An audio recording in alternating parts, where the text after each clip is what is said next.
Previously on JonBenet Today. I want to be just like that guy, and I'm going to pretend to you in this call I'm actually him. And Okay. you, listen, I'm asking you respectfully, go along with it. Okay. Just go along with it. I'm sure that it'll iron itself out on the way to wherever it is that we're going. Probably a killing field. I haven't for all these years been living as a woman. It's really bad, and he's accusing me of stalking his family. Well, his words exactly, well before his daughter was murdered. He was a very persistent person with me, and he just kept on putting on the pressure and putting on the pressure, and he was using the dying mother to play on my heart, and he knew that he could for some reason. I don't know why. And so he was using her. She's suffering, she's dying, she must have closure. And who's to say that I can't say anymore. He got so angry at me because I said, no, actually, I've known prettier girls, and I've known smarter girls, and I definitely have known more talented girls musically. There's no doubt about that. That kid needed some work on her singing. You know, we still had lingering questions. Yeah, Bobby has like a bunch of questions. Well, one of them mainly being for me is the $1 million question that he's never answered. What's that? What's his connection with JonBenet? When did you first relate to JonBenet then? When did you get that sense that... I can't tell you that. No answer? I don't think that I can answer that. I can't respond to any details about my connection with her before her death. That's, I think, an area that people would be interested in hearing about. Yeah, wouldn't they be interested in hearing that? But is it any of their business? I can't discuss the details of my connection with her. It's unfortunate. I wished I could. So we set it up, and we got him again. Oh my God, a whole nother phone call? If this phone call, if the first phone call we had could help in you getting past this and stopping, you could remember that I was the person who closed the casket lid on this whole thing. I've never admitted to knowing her, and there's a reason for that, because it would incriminate her. But he said, I will only tell her parents, because her mother at the end, then he was like shaking me and saying she's dying and blah, blah, blah, and she needs closure. Why don't you ask yourself, did she need closure? Do you think she needed closure? I mean, do you? I'm not saying she didn't. I'm asking you, do you think that dying mom needed closure about how her daughter died and what happened to her daughter and who killed her daughter? I'm asking you that question, sir. All right, you guys both got your wine. It is 1 o'clock in the afternoon. Yeah. Donna, pour me a little more wine. On a Thursday. No, pour me some more of the wine. Oh, yeah. Out of the cup. Here. Oh, all right. Out of it. All right. Okay, all right. Jesus Christ. All right, cheers. Cheers. Jinx. Well, I'm not going to be day drinking, but I'm celebrating with you guys because Bobby's sober. Celebrating. We're celebrating. He's got a new attitude. Yeah, the final call with John Mark Karr. This is the final episode, the final interview. All the questions will be answered. All of the questions are going to be answered. There's no more after this. The bridges have been burned. Todd Bridges was burned. Yeah, he's been commenting a lot on the different accounts. Let me tell you what, guys. This is the juiciest one. This is the one that you want to listen to it. So. Right. It's dripping moist down my gullet. I like that. Okay, that was pretty good. I got my day wine. I like it. Day wine. I got day wine. It brings them out. All right. Well, hey guys, let's get started. You ready to get into it? Yeah, I'm ready. All right. Well, hey, I'm Bobby Pavlovsky. And I'm Teddy Ronald Reagan, this man. And this is JonBenet Today.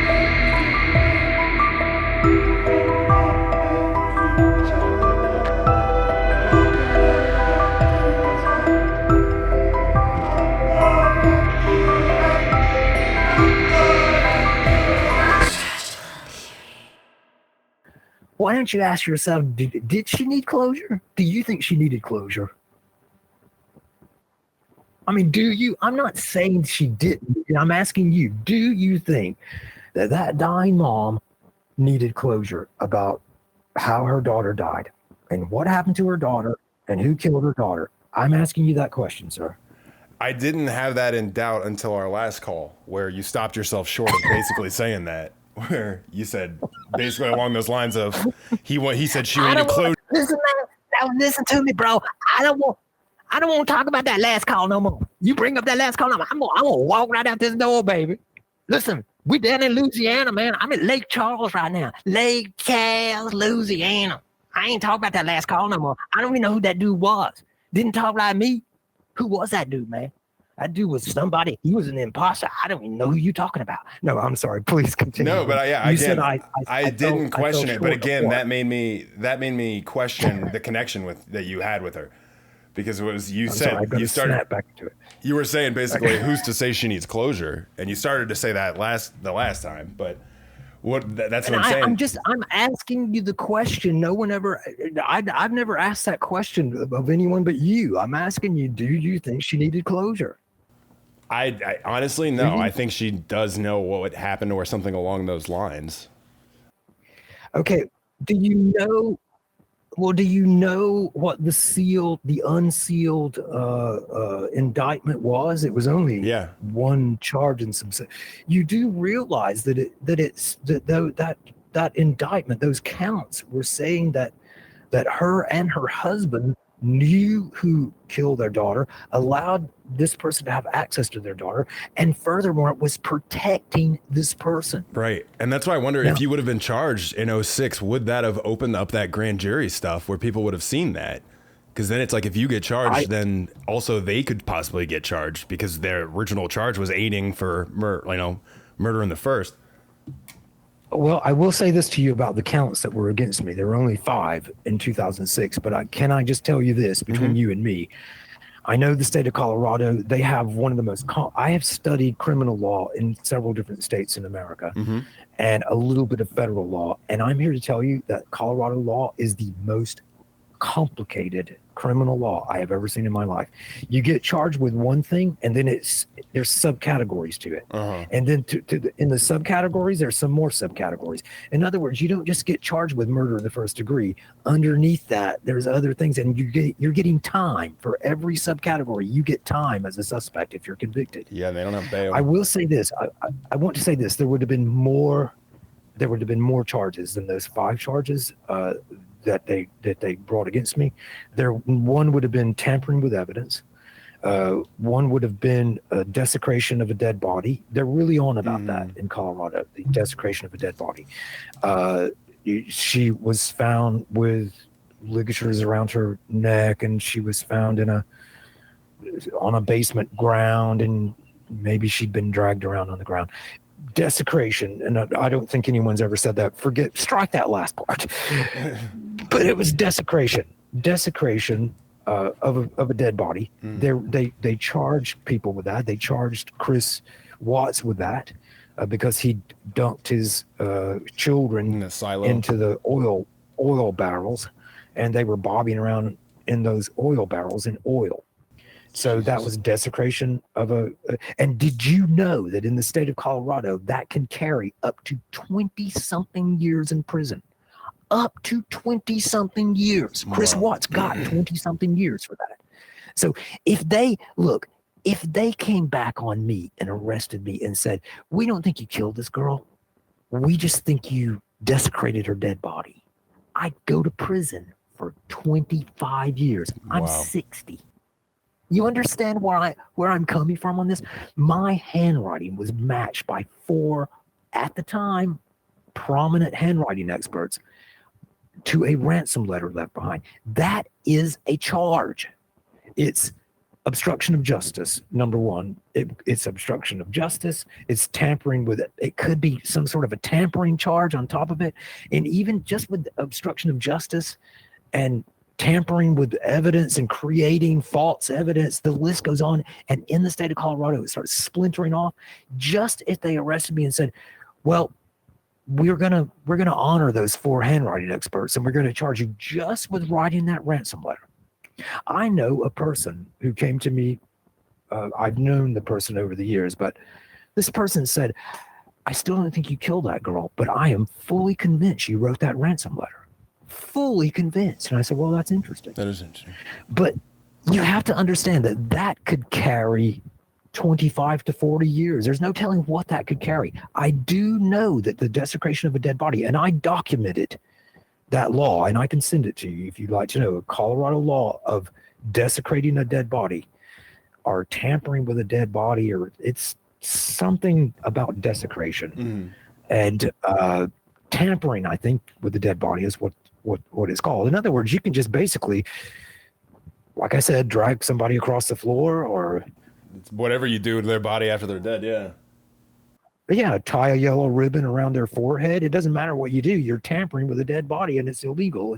And like I said, it can the time that you get can range, I think, from something like 10 years all the way up to 22 years, something like that. I have to go back and I'll find those laws, and I'll send them. Look, when Chris Watts got convicted, and I was first of all, when he got charged, I was waiting for those charges. What's he getting charged with? Because whatever he got charged with, I would have gotten charged with that. And I wasn't charged with desecrating a dead body. I wasn't charged with anything related to the ransom letter. But that doesn't mean anything. That was an initial arrest warrant that just got me arrested. It got me extradited. It got me back to Los Angeles, where I stayed for something like 2 weeks in hell, the worst jail I've ever been in my life. Don't get in trouble in Los Angeles. You will be tortured. Good to know. That place, oh yeah, just don't. Get in trouble in some lib state or something. So then finally back to Colorado, they had to have the facts, man. They had the murder charges, they had the kidnapping charges, they had the sex assault charge, and they just had the basics. But I can assure you, man, there would have been more charges. And you're talking about as it goes back. Let me ask you this question. I like to ask people questions. I mean, it applies to me, but I want to know what you think about me. And I still haven't asked you the $1 million question, as people put it to me, but I will. I want to know, and I wanted quickly to just read what that charge was, that indictment was that was sealed. Why do you think that was sealed? And why do you think only number 7 and its subcategories was released? And we know that there was 7 counts because they released count number 7. That's a lot of counts, my friend. I mean, it seemed like, yeah. We know that at least 6 prior to it were counts against those people. That's a lot of stuff. What? I mean, Alex Hunter had done it before. He's done it like he would not press charges. He would do stuff where he would convene a grand jury and then seal it. And he would even lie to the victims' families and be like, oh, they decided not to press charges, but then use that. So it almost seems like he was protecting the family by doing that. You do realize that Mary Lacey was on his team in the late 90s, and she helped to draft that indictment. The first one? She worked I thought she worked in the sex crimes back then. Did she? She wasn't. Yeah, she wasn't working as a deputy district attorney in the late 90s. No, she was with the Boulder Police. She was working in their sex crimes division because supposedly she was kind of sour that she wasn't put on the JonBenet thing. Oh wow, that's something new. That's a new crease in my pants. That makes a lot of difference. The reason that makes a difference is because she would have inside knowledge of what those other counts are, and it could have affected. She didn't need anything else to affect her decision to arrest me. She didn't need anything else. She didn't need it. I was told that the judge that presided over the grand jury, which is very limited, basically it's convening the jurors and knowing what the outcome is, and that's about it. They exit stage left during the process. But that same judge did sign my arrest warrant in 2006. Wow. And she would have had knowledge. The judge that signed my arrest warrant would have. I have that woman's name. That's interesting. She would have. I did not know that. Yeah, she would have had knowledge of what those missing sealed counts are, and it would have affected whether she signed off. And here's my question. Okay, it says that the family, had knew who the killer was of their daughter. And that they were protecting that person. Now, who was that person, you think, that they were protecting? I think that if they could have, if somebody didn't know you were in the home and they found her like that, I think they found her earlier than they said they did, they would have assumed it was Burke. And I believe they would have been trying to protect for that. Now, if it was the instance where somebody knew you were there or something like that, I could see it being protecting their own interests. Well, there was a grand jury hearing, and they were presented with evidence.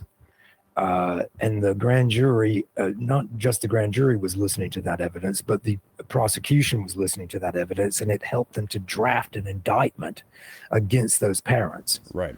Which I'm not sure that all the 6 prior counts were against the parents. To say that the person they were protecting was their 9-year-old son. They also, during that months-long grand jury hearing, someone would have had to present it just how that 9-year-old boy managed it. Because see, the counts that were released did not say that the parents killed their daughter. Right. It said they knew who killed their daughter and they were protecting that person. So, okay.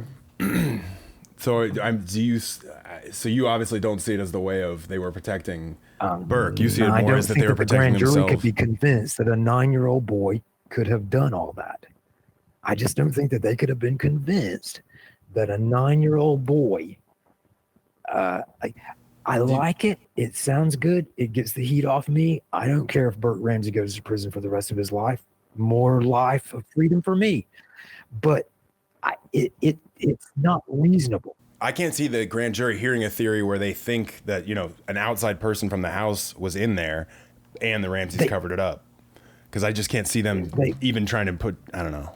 Well, they were supposed to be presented with evidence, not theories. During the time that they're supposed to be presented, even if it's spoken hearsay, anything can be said during a grand jury hearing, and anyone can participate, including agencies of law enforcement outside Boulder County or Boulder Police, which I'm pretty sure, because I know of an investigation that happened simultaneously with the grand jury hearing. And that's about all the information I'm going to give you about that. But it was going on simultaneously, and it did involve the Ramsey family. Huh. So that what I don't know, and no one knows, is that the jurors and the prosecution who was sitting in there, in that room, and then the judge who saw the results of the indictment knows if that law enforcement agency did go into the grand jury hearing and take the stand and present what they had. I know the information that other agency had. I don't know how they conducted their investigation based on that information, though.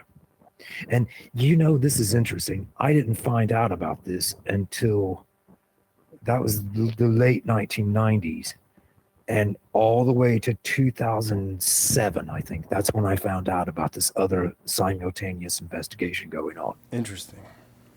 Huh. That is something I cannot say anything further about, but I do have my suspicions that might have affected the outcome of the parents being indicted for protecting someone, why would it say allowed access to? Wouldn't her brother already have access to her? He lived with her. That's a good point. Just give me a second. And let me look this up and just read what this says, because I don't want to get anything wrong. I'm just trying to tell you that there's no reason why they wouldn't mention the name of that kid. It wouldn't make a difference. Well, that stuff would be sealed because he's a minor. Well, maybe that's why the whole thing was sealed. But see, there's this camp of people who theorize that a 9-year-old boy killed his sister. He would have had to have had some assistance. Absolutely.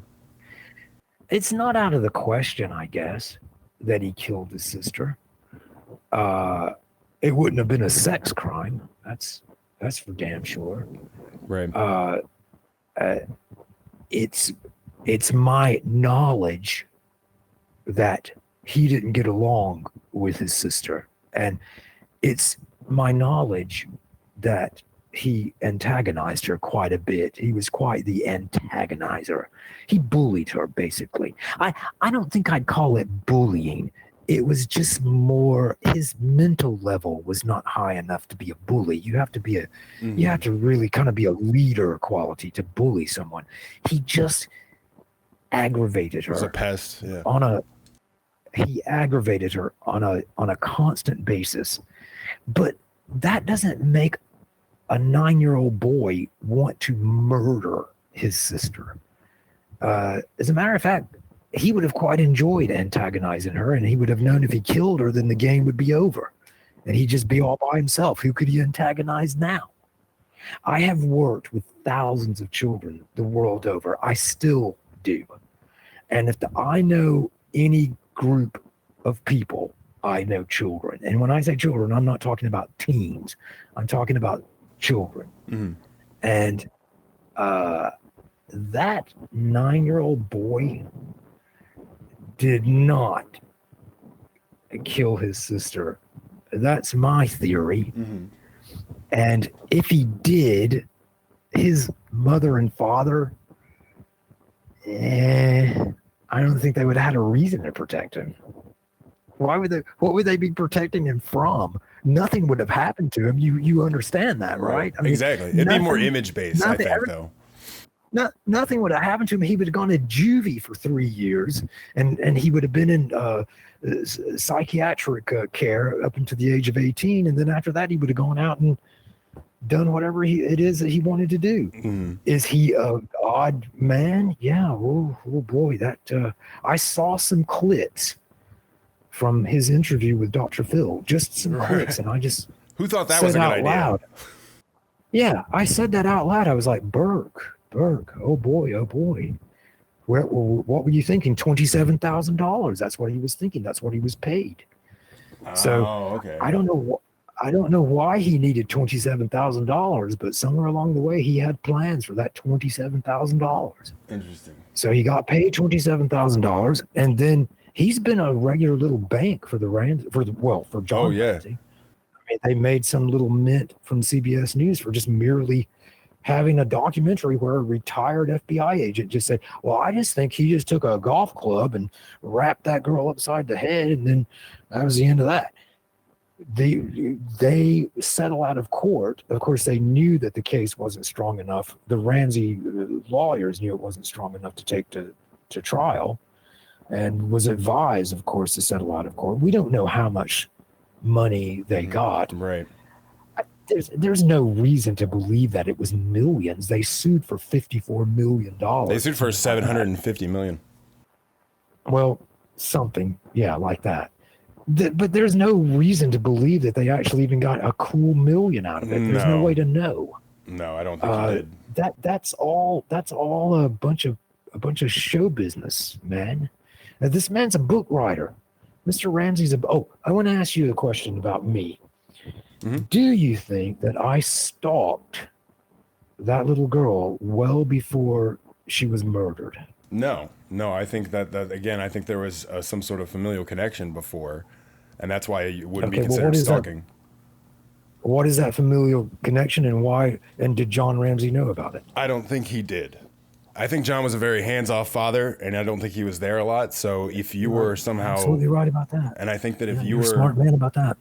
Because that family dynamic is the thing is I don't think people realize how much John was just not there or present for these things. So he would have no idea who are these people in his house or what's going on. I thought about that earlier today. I was on my morning walk, and it reminds me of a scene from 1 Hour Photo, the film with Robin Williams. And there's a scene where the wife is in a fight with her husband, and she said, you are very emotionally disconnected from this family. And that always reminded me of John Ramsey when she said that to him, because he was so emotionally disconnected from his family.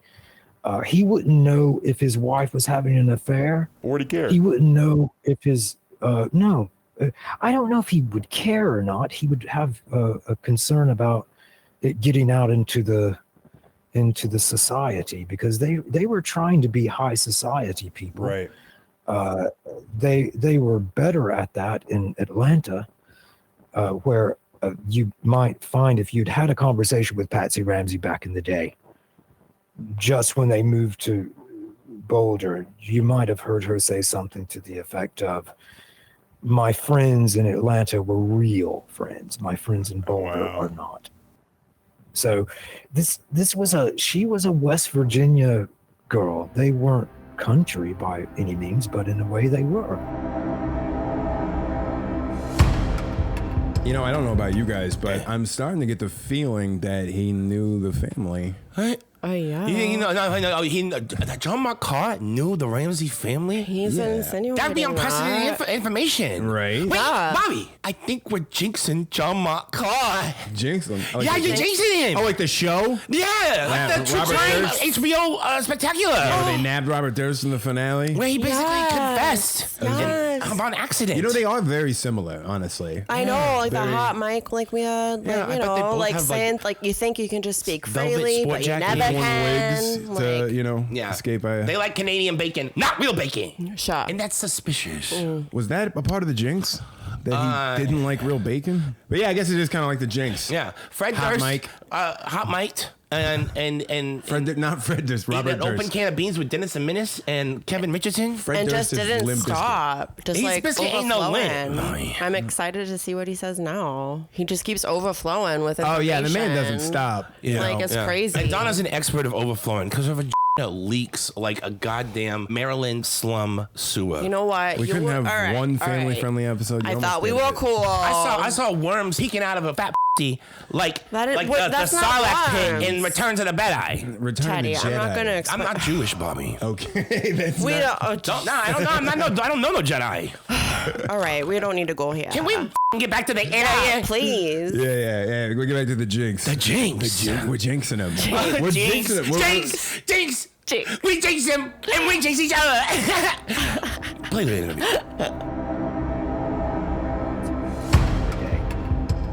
Just when they moved to Boulder, you might have heard her say something to the effect of, "My friends in Atlanta were real friends. My friends in Boulder are not."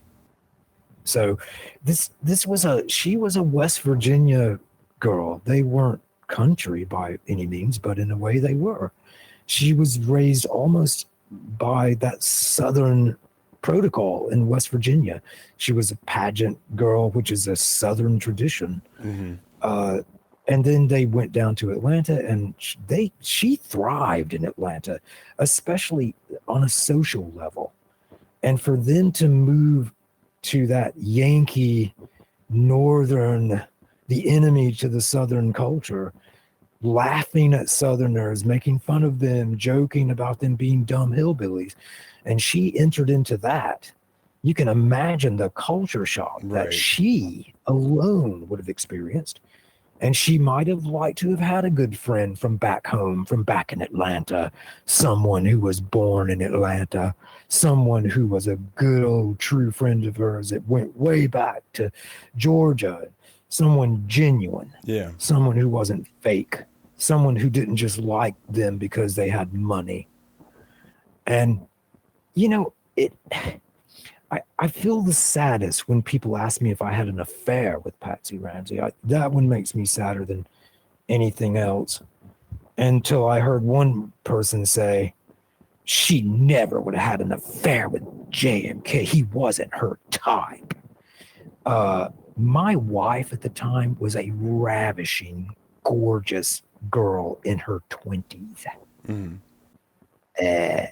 I was some women's type, I can assure you. I wasn't a dog. So that was the dumbest thing that I ever heard.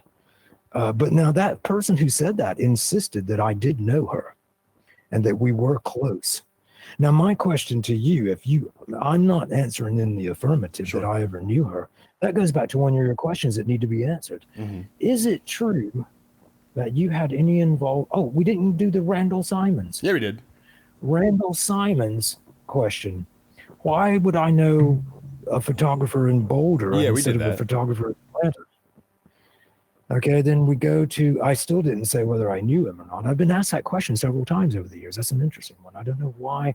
I think that people just think that anyone who photographs little girls is a pedophile, and that there's must have been some sort of a conspiracy with that pedophile photographer and this pedophile photographer. I'm a photographer, by the way, and I work, even presently, I work with photography. Oh. So, yeah, no, that was more I just in work relation with to if you were children. connected through the pageants. Because for me, that's more of the $1 million question of what right, your we're role. changing. Yeah. Changing to that. Right, changing to that question. Is it true that you had any involvement with Patsy or her daughter through pageants, coaching, or event hosting? Very possible. Now, if it was coaching, that would bleed over into pageants because she needed coaching in the area of her talent. Her talent was singing. I do have a confirmed documented past in coaching little girls, to be precise, Right. in singing. One of the most important of those little girls, whose name will remain anonymous, was a little 10-year-old girl that I worked with in Napa, California. That little girl had auditioned for the role of Cosette on Broadway in the play Les Miserables, and she landed the role. Oh, wow. And then later, because she was a very academic little girl, she was afraid it was going to interrupt in her school life, so she turned it down. I think she made a tremendous mistake that she's probably regretting to this very day. Yeah. I worked with her. She had the most fabulous voice I've ever heard come out of a child, the most talented little girl. Was I a voice coach for little girls? Absolutely. Is it possible that I could have been for JonBenet in Atlanta? Sure. In Colorado? Why? This is not a place I lived near. I had no ties to Colorado. I had no ties to Charlevoix, Michigan, or the state of Michigan. I had ties to Georgia. It's all about Georgia. Mm-hmm. Georgia, and Georgia. And I pointed out all of this in that statement that I wanted you to read before the phone call. Yeah. And it's well clear what everything that I said, it's true, it's honest. I have lived as close as 3 miles from John and Patsy Ramsey. As close as 3 miles for years at a time in Atlanta. See, the FBI, they know that's critical. And that's why they're smart enough to know that's critical. So, you know, here's the thing. The question you really need to ask is, what happened on the night that girl died? What happened to that girl? Was it what I described to Mr. Tracy? And it was quite convincing because the physical evidence corroborated with things, for instance, that the medical examiner withheld from the public for 10 years. That's pretty damning. Well, the FBI can't forget it. And by the way, that word I was trying to look for that Steve Helling used in his article about his FBI, the FBI that he talked to, he said he called them his FBI source. That has a different meaning in the FBI lingo. Mm-hmm. He was using it in a different way and just saying he talked to his FBI source, and he's a journalist. A source to him means anyone he talked to that was in the FBI. Right. So the question is, what happened to her that night? Did her little brother kill her? And then a team of people who were around her swarmed into action and made it look like some sort of a kidnapping gone wrong. Who knows? Geez, that was so over the top. 1 minute she was being kidnapped. There's no talk of sex. There's no talk of sex torture. There's no talk of any of that stuff. By the next afternoon, around 3 p.m. or so, she's found down in the basement. She'd never been kidnapped, supposedly. unless she got returned. And she's got, torture chamber ligatures around her neck, and it looks sexual, and her genitals have been attacked, that wasn't a sex act. That was just that was a desecration. Right. And see, that's the thing about that charge of desecration. Everything that was done to her body would have been that charge of desecration. That thing that was done to her vaginal area, that jab, that would have been one 22-year charge. Everything, that ligature around her neck, that would have been another one. That would have been 44 years. We're up to 44 years. You see how this works? Right. It doesn't. Here's the thing about me, and I can't talk about things like this. I'm talking to you about it as a friend in a private call. I pray to God. But can you imagine me getting on a podcast and talking like this, and people hearing me all over the internet, or then in mainstream media and the FBI hearing it and all that crap? You think I'm the key, and I know that you want to go, but you think I'm the key. How? How am I the key? Because I was there that night, and I know what happened to her that night? I think more the key for me, in that filling in the blanks of what I don't know about you in that situation, as far as, were you let in? Did somebody know you were there? Because you keep saying it would make more sense if people knew you from Georgia, but then it begs the question of, why were you in Colorado that night? That doesn't have anything to do with what I'm saying about Georgia. That's totally disconnected from that. Has nothing to do. I did not say that every dealing I had with that child, not every deal, no, not the deal. Georgia. You said would it make more sense? You said wouldn't it make more sense? That's all I meant. Yeah, sorry. Let me finish. I'm talking about how I knew this girl. Mm-hmm. I'm talking about proximity. If you can't establish proximity, it makes it almost impossible. Right. To press a charge against anyone. It looks like it didn't make a difference. I had charges pressed against me because of how I described how I killed her. That's all it took. Right. I didn't have to establish proximity. Please don't take something out of context. I'm telling you how I might have met her. I'm telling you how I might have continued to know her. But that has nothing to do with the night of December 25th in Boulder, Colorado.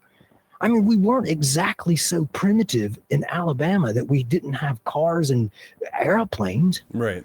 I mean, a person could get on a jet and be in a nonstop flight from Atlanta to Denver.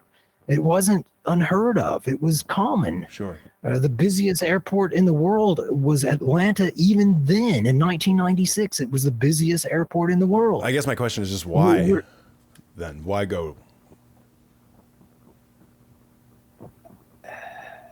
So I need to answer why I went to Boulder. You don't have to. No, this is just, we were talking about the key to me is what I'm saying. No, I don't have to, but you're trying to take something I said about Georgia, ignore and a connection I had with her in Georgia, and discount that I could ever be in Boulder. No, I'm not discounting it.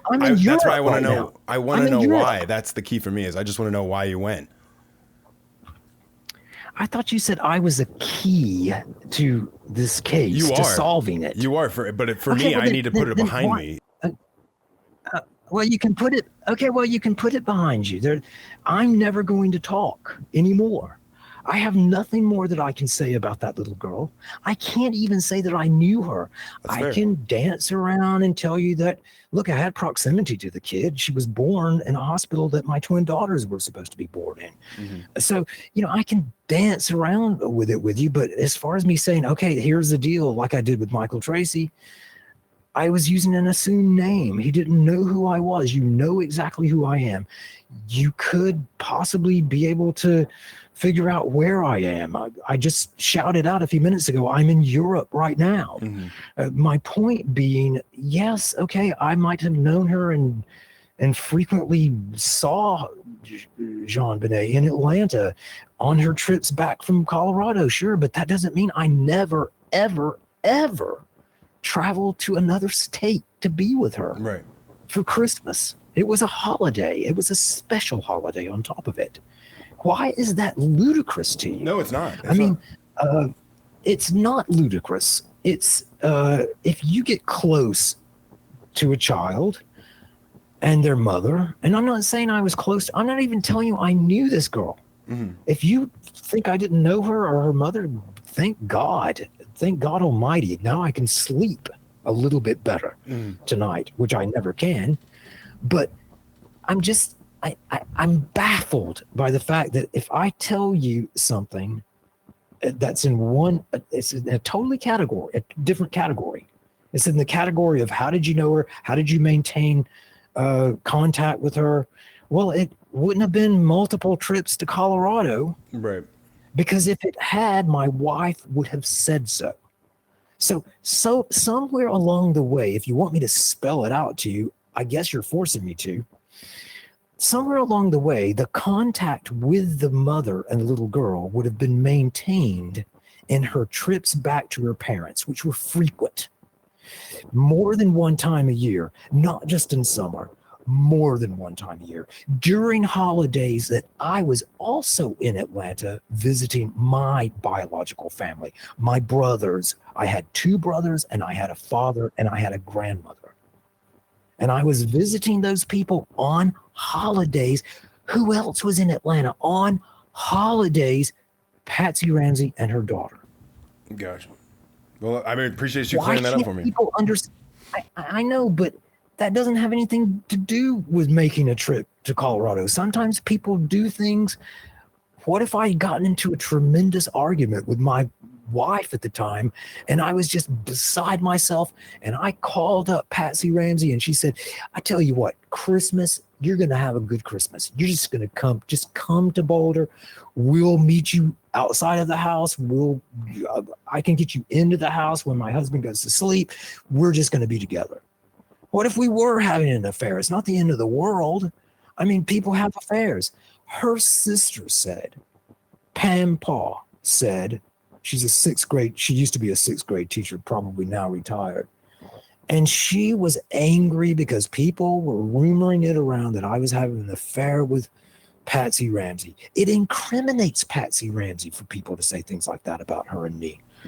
So Pam Paw was angry, and she said, I won't have it. She wasn't having an affair with him. If she was having an affair with any man, she would have told me. We were very close sisters. No, she wouldn't have told her sister of all people. That is a secret that would have destroyed her marriage. Her marriage, she wasn't a career woman. You understand? Right. She was a housewife. She lived to be married to John Ramsey. She lived for her children. So the bottom line is her family, husband, wife, kids, that was her life. She was not going to become a single parent of 2 kids, raising those kids on her own, away from the old man's money. Think about it. So she needs to go and tell her sister that she's sleeping with some guy that she met in Atlanta who was very good looking. I was not an ugly person. You know how I know I wasn't ugly? Because of all the gorgeous girlfriends I had. I had little girls who were just telling me what I looked like. I won't say what they said, but it was no secret what I looked like. It was no secret. So could she have been attracted to me? Why not? Right. Everyone else was at the time. Yeah. So the thing is, and do people have affairs? Of course they do. Does that mean that they're killing their daughter with the person they're having an affair with? No. But here is the rub, and here's the catch, and here's the reason I can never say this about this woman. And people ask me this question. I was asked in an interview with Dan Abrams. He did bring up, or I brought it up. He said something about how I met the girl. And I said, well, if you meet a child, if you're not their teacher or you're not in some place where they go, like their school every day, you have to have a liaison. Right. And he said, well, who was your liaison? Something to that effect. And I was like, I'm not going to tell you who my liaison was because it will incriminate them. It's not because they're guilty or because they're not guilty. They'd just be incriminated. Right. How could I sit on MSNBC and say that anyone was my liaison, whoever it might have been. It might have been a domestic worker of theirs in Atlanta. And while they were out and about. But here's another thing about Patsy Ramsey. She was so always around her kids, kind of a mom. You know what I mean? She was always around her kids. This is not a mom who took a vacation from her kids. That woman was the epitome of what they call a trad wife. Have you heard this expression, trad wife? That's what Patsy Ramsey was, as close to trad wife as you could get. And she loved every minute of it. And she would never do anything to jeopardize it, which, you know, maybe Pam Paul has a point. She never would have done something like having an affair in the first place. It would have jeopardized her situation. So it seems at the end of the conversation, and I don't want us to have another fight at the very end, because I want to say this about that first phone call. I think it was splendid up until the very end. Agreed. Yeah. Agreed. I apologize for that. I felt terrible about it. I apologize to you for losing my temper. It's never right for a person to raise their voice to another. I didn't scream out obscenities. I didn't do things like that, but it was not, I had to tell people close to me what happened. They weren't happy about it, and they were disappointed in me for that. And again, I don't have a problem with saying it again. I apologize to you for raising my voice to you in anger. Well, I apologize as well, yeah. Well, thank you. And you apologized already, and I saw that as you being a gentleman. I'm disappointed that the conversation started off squeaky, but it did. I don't know what you think about me. You might think you're talking to a monster. And if you think you're talking to a monster, your patience with me would be pretty thin. No, people are way more complex than just being able to say a single box like monster or something like that. That's why it's I don't see you as a monster at all. Well, then that means you're going to answer the $1 million question at the end of the phone call. What is it? What is the $1 million question that I'm always asked? So what I'm saying is, what do you think the answer to that question is about me? Yes, I think you did it. Could you be more precise? Because did it is. I think you were with her when she died. That's even more complex. It's getting deeper and deeper and deeper and deeper. But there's one thing that you're not saying, that you think I killed her. Right. I appreciate it.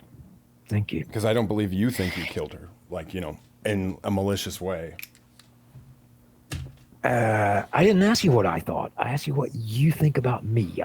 This has nothing to do. I know, but please keep everything in its perspective place. It's like going into one of those garages where you see a man. He's like a dad, and he's got those drawn things around his tools, and all those tools fit inside those drawings on the wall.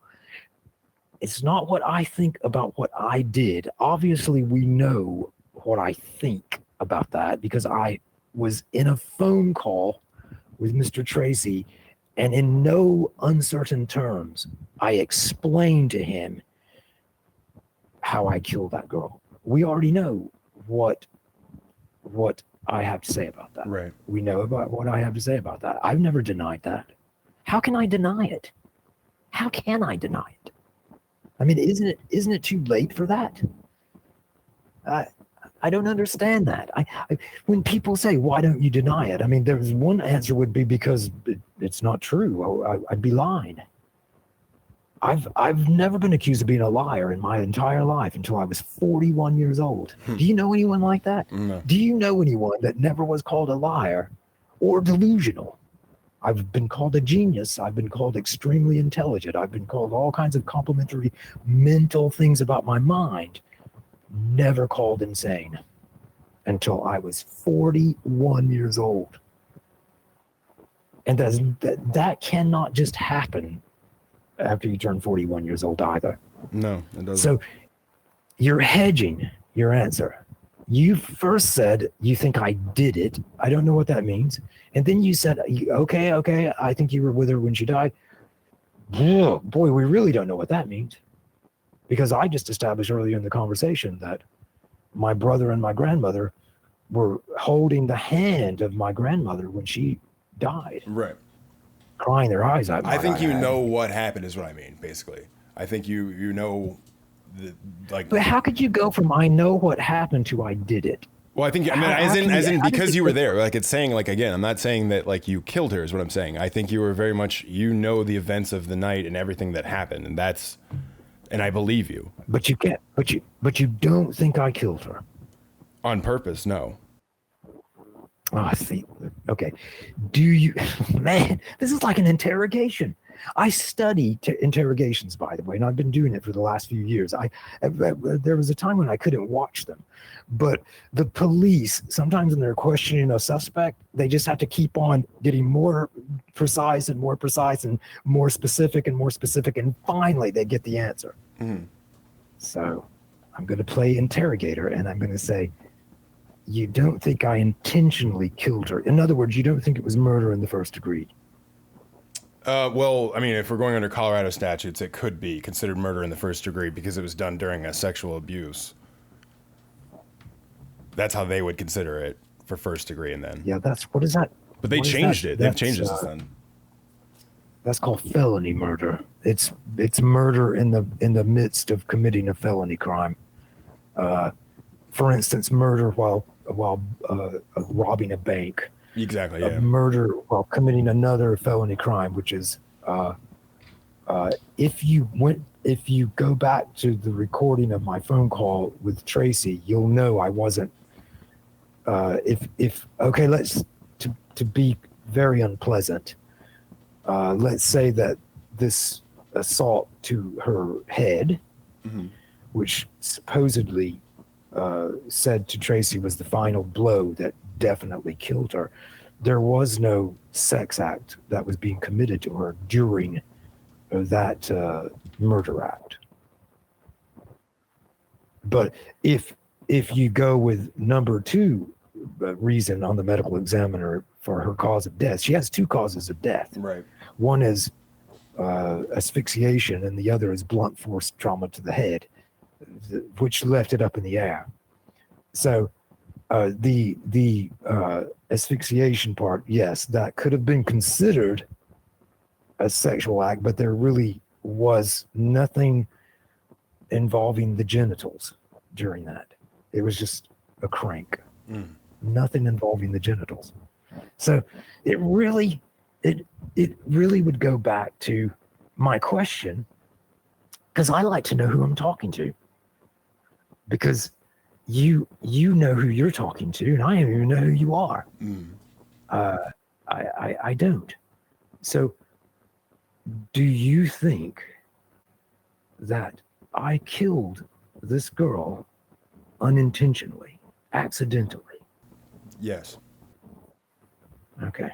Do you think I was alone? That's the part I'm unsure about. I don't think so. Do you think if I was alone, that later that I went for help, or I asked someone to help me, or there was yes. help after the fact? Yes. An accomplice of sorts. And who do you think that person was? Patsy. Not her husband. Not her husband. Not her son. Not her son. No. Well, might I interject that due to some information that's never been released to the public concerning a simultaneous investigation that was being conducted at the same time of the grand jury hearing, it leads me to believe that the person that the grand jury believed they were protecting was an adult person, and they felt that it was a man. Interesting. Not their child. Okay.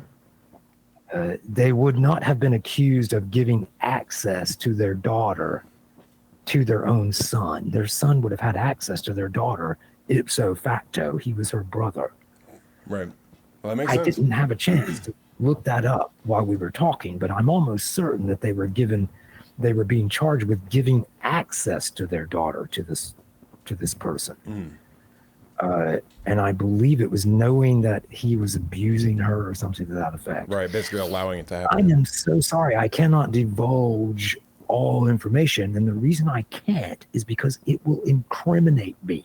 Mm-hmm. No, I understand. Now, are you asking me if I kill this girl unintentionally? Is that what you've never asked me that question? Good. Because I cannot answer that question. I cannot insinuate it. I cannot imply it. I cannot deny it. I cannot admit it. I cannot address it. I just wanted to know what you thought. Mm-hmm. I wanted to know if you thought I had an accomplice, at least after the fact. You don't think I had an accomplice during the time of her death, right? No. Okay. Have you run into anyone who agrees with you? Or have you never shared it? That's not something that's been shared, no. Okay. I appreciate your honesty. Do you swear to me you're being honest with me? I swear I'm being honest with you. I respect it. It will never be breathed. Okay. No, agreed. I do have a family, and I will tell you, they know everything that I say to someone and everything that someone says to me. And unfortunately, that will be shared. But my family is so airtight, confidential. I could tell them if you confess murder and it would never be found out in your lifetime. I'm not going to say that because that'd be a crime. Right. But let's just put it this way. The sentiment, I appreciate that. Nothing will come of it. Nothing will come out of it. I'm not talking about the Karrs in America. That's not my family. Well, you're your family now. I appreciate you. I appreciate you taking time and speaking with me, Reich. I really do, and satisfying my curiosity. Thank you for taking time. Thank you. Listen. Before I go, is there anything that I said that will make you just shut down that podcast and have a different kind of a podcast and talk about something that's different? And yes, maybe you could still talk about crime if you want to talk about crime, but you could just talk about a lot of different cases. I see people on YouTube and they just talk about different crimes all over the world. Yep. No, it definitely has. Is there any way that I'm telling you, this is a dead end. Yeah. This case can never be solved because it requires a certain degree of cooperation. They have lost that in me. They lost it a long time ago. And I just recently, in that statement of December 29th, announced it publicly how I'm going to deal with any subsequent arrest. I'm sure that some people laugh about that statement, but it's probably my final statement. Mm-hmm. And it's just basically, it's closing the lid on my piece in this, because I'm not going to play anymore. I'm not going to talk anymore. I respect that. I talked to you. I talked to you. You told me it's between the two of us. You told me it was for your own, to help you understand, for your own understanding. Is that correct? Yes. And I appreciate it because you've helped me with that a lot. So you can stay in touch with me if you like. You can discuss other cases with me if you like. I'm actually quite knowledgeable about being a suspect. Okay. Yeah. Perfect. And that gives me knowledge. I know what it feels like to be investigated by the FBI. If you want to talk to me about another case that doesn't involve me, other cases do involve me. I wouldn't want to talk to you about any case that involves me, but that sounds great. Yeah. I have moved on from this. So think about it this way. If someone who was arrested for her murder and her kidnapping and her sex assault can move away from this. I've never had a podcast. I've never written a book. I've never had a YouTube channel. I have a website, and it's so limited. It's such a limited little thing. Mm-hmm. So, I've never indulged in these things. That website was started in 2014, and for about a few years of it, I was talking about a law that could be put in place for mandatory orchiectomy surgery for convicted pedophiles. I completely removed that. I have found there's nothing I can do good to society. I can't do any good to society. I am good for nothing. I don't. I am That's good not for true. absolutely nothing, except my family. Exactly. My family is the final bastion of my existence, the only reason I live, the good that I do. Let me say this, no bad taste in your mouth about my family, but they did not want me to talk to you. They did not want me to talk to you in the first place. I got quite a talking to. Mm-hmm. I don't want to call it a dressing down, but I think it was pretty much a dressing down for all the things that I said to you. Not happy that I lost my temper with you because I represent the family, and everything that I say is a reflection on them. Right. So, I'm trying to be friendly with you, and I want to end the conversation on this friendly note. Mm-hmm. And I want to tell you, you can talk to me, you can text me if you'd like, we can talk again in the call if you'd like, anything you like, but just try to move on from that little girl. Listen, that little girl was a lovely little girl, and I've cried many tears about her, and it doesn't ever change anything. She's still gone. And she wasn't a vengeful child. She was a good little girl, and she loved her fellow friends, children she didn't even know that were strangers. She just was a good child. And there was a goodness in her that would not want all of this turmoil to be swirling around her death. Mm. It's not good for her memory. If you want to honor her life, get away from the pageants, find photos of her. That the only photo, I have a couple of photos. One is a photo of her, a school photo, and one is a photo of her on Christmas morning with her mom. No pageant photos on my side, and there's a reason for that. But might I just encourage you, just get away from that little girl. I will. It's not her. That's not her that you're seeing in that casket. It's kind of like people tell you when you visit someone who's in a casket. That's not her, man. Yeah.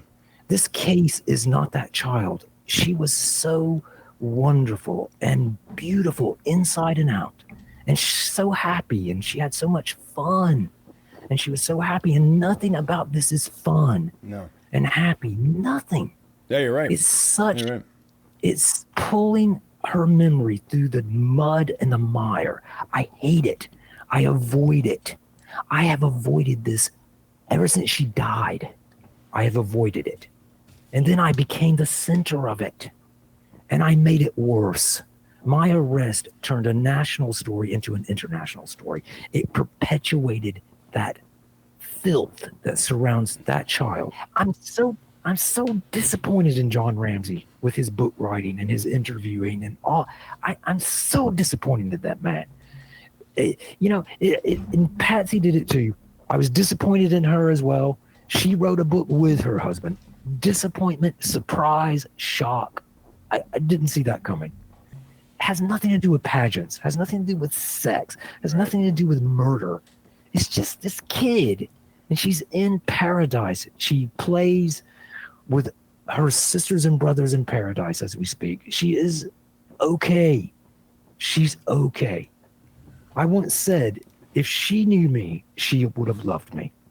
And if she loved me, she would want me to be with my family out of the United States free. That's just what I know in my heart. I know that in my heart. And that's how I'm able to wake up and look at myself in the mirror. And, if I did something like that to that child, you can imagine the torment that I go through every day of my life. I bet. It would be torment, crying, gnashing of teeth, a hell on earth. And don't think I haven't experienced that. It might not be every day. I have a lot of beautiful things in my life. Right now I live in a gorgeous little condo. I've got an unbelievable view. I just walk out just every few minutes just to look out off my terrace. So, I live a beautiful life, but I can tell you one thing about that little girl. She would be happy for me. She would not.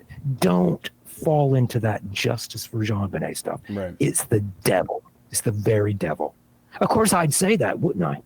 No. I'd say that. It goes in my favor.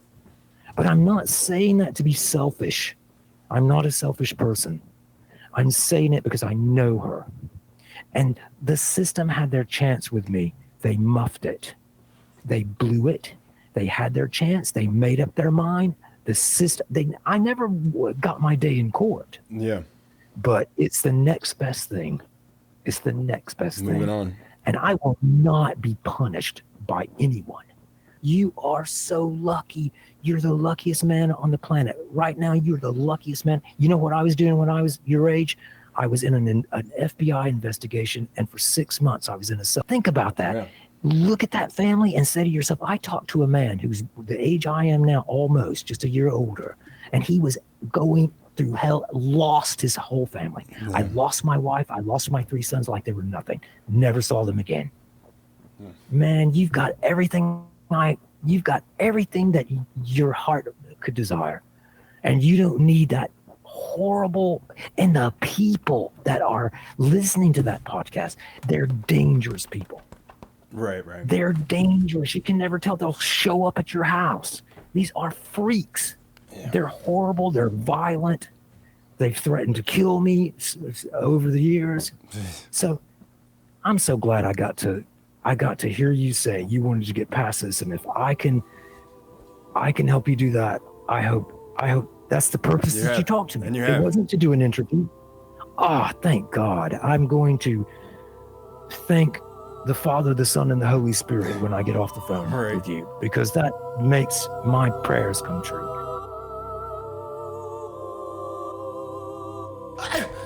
Bobby. Yeah. Are you jinxing him? Jinxing him? Yeah, we basically jinxed him. That's a second jinx. That's the end of the call, basically. Oh my fucking God. Never in my life did I ever think guys would see 2 jinxes so quickly back to back. Jinxed him. Jinx. Fupa to Fupa. Yeah. Fupa Gordon Jr.? What? Fupa No, I don't want no That's seafood, not a Bobby. person. Wait a minute. Wait, shut up on her. Yeah. Huh. Does this mean that, are we gonna not be a show no more? Is that what you just... Wait. Did you tell him that we're not gonna be no show? Are we going... Are we is over? the end of JonBenet that day? Oh, well, take that thing.